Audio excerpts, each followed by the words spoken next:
할렐루야, 주님을 찬양합니다. 오늘은 차에서 여러분 영상 찍게 됐습니다. 먼저 오늘 말씀 같이 보도록 하겠습니다. 오늘 말씀은 마태복음 17장 1절에서 13절 말씀입니다. 마태복음 17장 1절에서 13절 말씀 우리말 성경을 함께 읽겠습니다. 같이 읽겠습니다. 시작. 그리고 6일 후에 예수께서 베드로와 야고보와 야고보의 동생 요한을 데리고 높은 산으로 올라가셨습니다. 예수께서는 그들 앞에서 모습이 변모돼 얼굴이 해처럼 빛나고 옷이 빛처럼 새하얗게 됐습니다. 바로 그때 모세와 엘리야가 그들 앞에 나타나 예수와 이야기를 나눴습니다. 베드로가 예수께 말했습니다. 주여, 우리가 여기 있으니 참 좋습니다. 주께서 원하신다면 제가 여기에다 초막 셋을 만들되 하나는 주를 위해, 하나는 모세를 위해, 하나는 엘리야를 위해 짓겠습니다. 베드로가 말하고 있을 때에 빛나는 구름이 그들을 덮더니 구름 속에서 소리가 들려왔습니다. 이는 내가 사랑하는 아들이다. 내가 그를 기뻐한다. 너희는 그의 말을 들으라. 그 소리를 듣고 제자들은 너무나 두려운 나머지 얼굴을 땅에 대고 엎드렸습니다. 그때 예수께서 다가와 그들을 어루만지시며 말씀하셨습니다. 일어나라, 두려워하지 말라. 그들이 눈을 들어보니 예수 외에는 아무도 보이지 않았습니다. 산을 내려오면서 예수께서 그들에게 당부하셨습니다.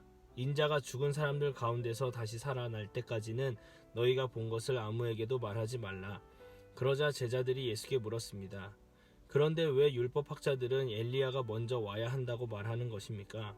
예수께서 대답하셨습니다. 분명히 엘리야가 와서 모든 것을 회복시킬 것이다. 그러나 내가 너희에게 말한다. 엘리야가 이미 왔다. 그런데 그들이 그를 알아보지 못하고 자기들 마음대로 대했다. 이와 같이 인자도 그들의 손에 고난을 당할 것이다. 그제야 제자들은 예수께서 세례자 요한을 두고 하신 말씀인 줄 깨달았습니다. 아멘. 오늘 말씀 보면은 예수님이 정말 얼마나 영광스러운 모습으로 변화되셨는지 얼굴이 해처럼 빛나고 옷이 새하얗게 되었다고 합니다. 또 바로 옆에 모세와 엘리야가 나타나서 예수님과 이야기를 나눴다고 성경은 말하고 있습니다. 얼마나 이 광경이 놀라웠으면 베드로가 주님, 제가 참 여기가 좋습니다. 우리 그냥 여기서 제가 그냥 집 지어서 주님 여기 계시고 엘리야 여기, 모세 여기에서 우리 이렇게 그냥 삽시다. 이렇게 이야기를 합니다. 그리고 이제 구름에서 또 기가 막힌 하나님의 음성이 들리죠. 이는 내가 사랑하는 아들이다. 내가 그를 기뻐한다. 너희는 그의 말을 들으라. 이렇게 하늘에서 큰 음성이 들렸습니다. 근데 여러분, 우리가 항상 산 위에서 영광스러운 모습으로만 있으면 참 좋겠지만 기독교인들, 특별히 크리스천들은 우리는 세상에 파송된 사람들입니다. 9절에 보면 예수님께서 산에 그냥 계시지 않았어요. 그냥 영광스러운 모습으로만 계시지 않고 산을 내려오셨다라고 이야기하고 있습니다. 맞습니다. 우리가 예수님을 만나서 막 구원의 기쁨, 막 하늘로 올라갈 것 같은 그런 굉장한 기쁨과 은혜가 있지만 사실 우리가 정말로 사는 곳은 산 아래, 즉 이 땅이라는 것입니다. 여러분, 우리가 땅에서 살아간다는 것을 잊으시면 안 됩니다. 굉장히 위험한 것 중에 하나가 내가 그냥 계속 하늘에서 사는 것처럼 느낄 때가 있다는 것입니다. 얼마나 위험하냐면요, 막 다 사람들의 각자의 삶이 있잖아요. 근데 그것을 다 싸그리 무시해버립니다. 그리고 사람들에게 손가락질하면서 정죄합니다. 넌 왜 그렇게밖에 못하냐고. 그런데요, 우리가 진짜로 사는 곳은요, 여러분, 이 땅이고, 여러분 가정이고, 여러분 직장, 또 학교입니다. 이곳에서 우리가 크리스천답게 살지 못하는데 어떻게 또 하늘로 올라가겠습니까? 예수님께서는 사실 그대로 계셔도 됩니다. 그렇지만 다시 인간의 몸을 입으셨고 산 아래로 내려오셔서 고난당할 거라고 또 이야기하십니다. 사랑하는 여러분, 우리의 태도도 예수님과 같아야 됩니다. 우리가 예수님을 믿는다는 것은 세상 사람들과 구분 짓는 게 아니에요. 이분법으로 그냥 구분, 이거 아니면 저거, 이게 아니라는 거죠. 구별되는 것입니다. 잘 생각하십시오. 구별입니다. 구분이 아니에요.